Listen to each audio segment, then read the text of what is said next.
Hey, this is CrossFitTracking.com here to do a review and a hands-on for the Garmin Forerunner 945 series as it relates to CrossFit training. Obviously, there are a lot of reviews for the 945 out on the internet and on YouTube that can focus on the training benefits if you're doing significant hiking or climbing, if you're doing significant running or biking, as well as the multi-sport, the triathlon training. I'm just going to focus specifically because that's what the whole website is, based on, is the benefits and uses for the 945 as it relates to CrossFit training. So we'll go through the basic metrics that we track.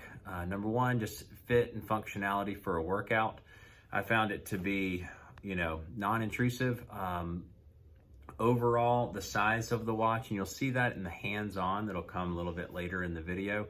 The size of the watch is a little bit big, so there's a lot of components built into it that are for those triathlete type needs, but I have found that it's just a little bit unnecessarily big for CrossFit training because the metrics that relate to CrossFit are not as all the other metrics aren't as needed for CrossFit training and evaluation, but the fit and functionality for workout was great. One of the things that's best about the whole Garmin system and the whole Garmin line is they connect to Ant Plus, which just makes the heart rate monitor cheap and inexpensive rather than a Bluetooth based one.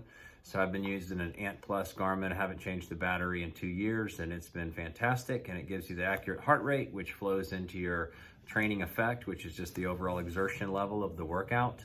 But I found it comfortable. I wore it today for a workout that included rowing and pull-ups as well as thrusters, and I didn't find any button presses, and wearing hand straps didn't find any kind of issues there. So it's been great as far as for the workout itself. Ease of use during a workout. I really like the fact that they've made it to where you can add more data fields. I believe you can add up to 6 on this version, but at the very least I just always add 4 just so I can see my heart rate, basics. A lot of people ask why there's not a CrossFit dedicated workout mode, but you just take the cardio and you can actually go into the cardio settings and rename it CrossFit, and then you set your data fields, and typically you just include the timer and heart rate type metrics, and those are all the pertinent information. One little tip for any of the Garmin devices is that you can press the bottom right button as you're doing the workout, and it'll reset. It's like a lap metric, but you can track your time per round when you're doing an AMRAP or when you're just measuring how long it's taking you to get through a set of rounds, and you can track your per round feature there. So just push the button once and it'll just reset the timer on the round specifically. But easy use during a workout was great. Workout evaluations, Garmin has got, in my opinion, the best top of the line as far as evaluating your workouts. Polar does as well, so they'll evaluate what's called the Epoch, which is similar to the training effect. Suunto has First Beat, which obviously will do the training effect evaluation, but I just think Garmin summarizes it better in the app itself and on the watch itself. So the workout evaluation is pretty in-depth on the 945. It has their top of the line training effect, which means it tracks the aerobic impact for building VO2 max or building your overall exercise, overall fitness, as well as your anaerobic effect, which does more just interval evaluation for how you're building. But then it also takes it another step and it evaluates the type of workouts you're doing the most of and what type of impact it has on your fitness. So it tracks it in 3 basic metrics. So it evaluates your training load over a period of time, and it looks at what types of workouts, whether you're doing a light workout or high intensity aerobic workout or anaerobic workout, to see if there's an area that you might want to grow in or focus on. It'll track your load over the course of 7 days or 4 weeks, and you can see if you're under significant load or if you're training too hard so that you can evaluate or back off. The most important thing though is for the workout itself, it tracks the training effect, basically the level of exertion compared to your overall fitness level, both on the aerobic and anaerobic metrics, and it pumps those, the details from that workout into your 7-day load and 4-week load. Recovery evaluation, it's great. It's got built-in recovery advisors, so it'll tell you how long you should probably rest before hitting another hard workout. And the more fit you get, the harder it is to increase your recovery time, because your body is actually going to be able to respond better. You've been living under a heavier training load, so it knows that and it keeps up with that, which is great. So it gives you the recovery time. Sleep evaluation has been great. I don't think it's as accurate as a Whoop as far as the depth of sleep evaluation or maybe the accuracy of the sleep evaluation, but I feel like it is, on point with most of the other options that are out there. But it also includes the body battery. Garmin has the body battery, which just evaluates your overall heart rate variability throughout the day, which is the level of stress that your body, your heart is on, which calculates backwards into how much reserve or how much resources you have. It helps you have an awareness of how ready your body might be to go into the next hard workout. So if you have a hard workout, the body battery depletes more quickly, and if you have a great night's sleep, it regenerates. If you don't have a good night's sleep, then it won't regenerate. If you drank too much before you went to bed, you're not going to get the regeneration. I found it to be incredibly useful and incredibly accurate for tracking if you didn't get good sleep, if you drank too much, things like that. If you have a high stress day, you'll see it deplete a lot more quickly. The durability of the watch overall, it is a plastic casing, so it's not as durable as the Fenix 6 series, but I have never found a problem with any of the Garmin watches. This one in particular uses the Gorilla Glass DX, which is the same as the Fenix series, so the glass is going to be just as strong as the strongest available outside of the Sapphire. Special features for CrossFit. It doesn't have any dedicated apps built into it. It doesn't have like a workout mode for CrossFit specifically, but just like I mentioned, you can adjust the cardio and just use that one. You can download a few apps that will have an AMRAP or a Tabata or things like that you could. I haven't used them extensively because I don't find a need to try to build a workout into the watch itself. But you can, at least within Garmin and Connect IQ, you can download some apps that have some relevance to tracking a CrossFit workout. But overall, the smartwatch capabilities, just looking at it as a watch, battery life-wise, I know a lot of people have said that they wish it was more of like they wish there wasn't a plug-in, that it was just magnetic recharging, but I think that it's great that it has a plug-in because it recharges faster. I find it it fills back up more quickly than other watches, and it lasts for a long time. So it's rated, I think, at 14 days, and you don't really have to worry about the battery dying, especially because if you're doing CrossFit workouts, you're not utilizing the GPS, so your battery life lasts longer. It does have music built into it. I found no problems with connecting to headphones and using Spotify. All those things work great. One thing that you need to know about this watch, as well as other Garmin watches, and this is an important one, the VO2 max, as well as the training status, having it appear on your front page when you go into Garmin Connect, is based on you having at least run a couple of times in the week. And what I will typically do is just go on a half a mile run a couple times a week before a workout, and then it populates your training status that way. It doesn't have a dependence on running or biking to give you a training status, because training status is based on your overall load and VO2 max and where you're at fitness wise. But to have it appear on the front screen and to have it flow onto the watch more effectively, you have to run a couple times a week, just a short distance, like 5 minutes, and it'll functionally give you more easy access and be able to see if you're overtraining, like I've been doing recently and just getting back into CrossFit after an injury period. But it'll show you're overtraining if your load is just way too high based on previous week's averages, and it just works more seamlessly. So go on a run a couple times a week and use that for any of the Garmin watches that have training effect and training load. Other than that, the heart rate turned out to be effective. Garmin's newest heart rate, which is on the 245, the 945, and all the Fenixes, not on the 645. I don't really recommend the 645 because it doesn't have body battery, and I really like that function, as well as the heart rate monitor on the back of it, the optical, is not the most updated one, but they've really done a great job at updating it. I've been tracking it against a chest strap, and it's relatively in line with the amount. I tracked the venue against the chest strap, and it's been a lot more accurate than in previous heart rate monitors built into the watch. So the heart rate's been good. It's the same quality of screen as you'll find on the 245, so you don't get any added benefit there. I find, though, if I was going to give a summary for the 945, all the training metrics are great, but I don't believe it has a lot of what might be considered unnecessary benefits for CrossFit training. So the 245 has a lot of the same benefits. The differences between the 945 and the 245 is the 245 lacks a barometric altimeter, which can't do stairs and steps, and it lacks a gyroscope for more accurately tracking a little bit more in depth your movements. But the 245 does give you aerobic and anaerobic training effect. It doesn't give you the training load specifics, like what type of loads you've been placing your body under, whether it's the anaerobic or high aerobic or low aerobic impact. But other than that, I find the 945 just to be too big or unnecessarily big for what you would need it for CrossFit training. So, you can feel it a little bit more because of the width. So the 245 is like 42.3 millimeters wide. This one's 47, so it's got 5 millimeters extra, and it's 1.5 millimeters thicker.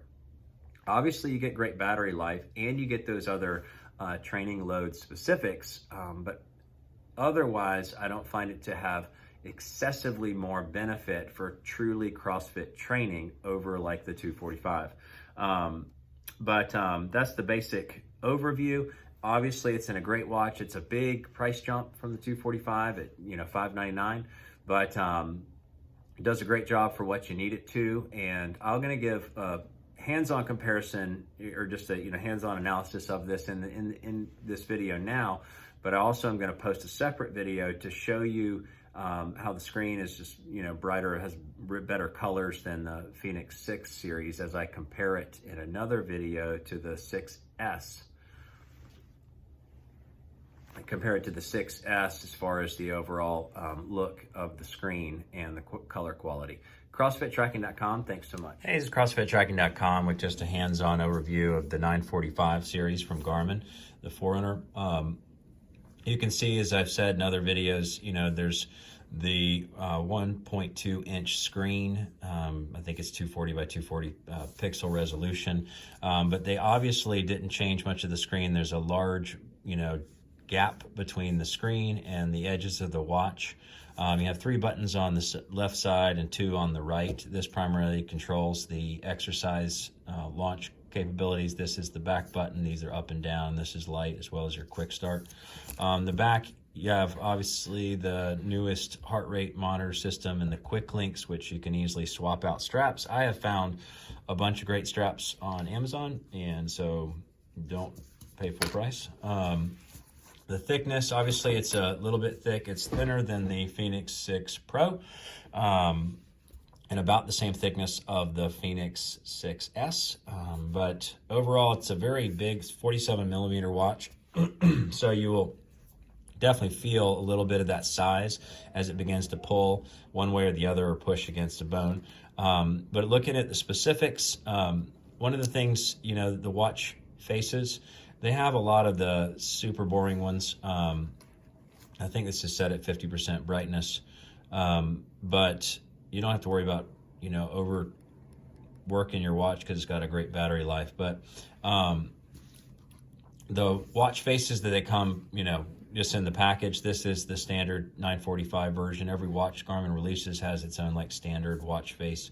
One thing I like about the watch face is on the data metrics you can have shown, you can now put your recovery advisor, so how long it is, 32 hours until I should do another strenuous workout. And that'll change obviously when you update it, or when you go on a next workout. So it has the larger widgets compared to the Fenix series, which has the condensed widgets you have available to you. You can actually turn that off, which actually I like, just having larger widgets. So you can see the training status. I really like the training status. I think it's fantastic. You know, it has your VO2 max, but your loads over the last week. So my optimal load is a lot lower than it should be because I had to take some time off for injury, but now my load is much higher. So that'll start to trend upwards. You can see the anaerobic, I wish they had the words there longer, but anaerobic, aerobic, and low aerobic, types of training specifics. So the specifics with your status and the obviously the recovery time built into it. Heat acclimation, it adjusts your body for heat. So if you're training at a CrossFit gym that doesn't have an air conditioner in the summer, it's going to feel it, and it'll tell you if you're getting adjusted to the extra humidity and heat.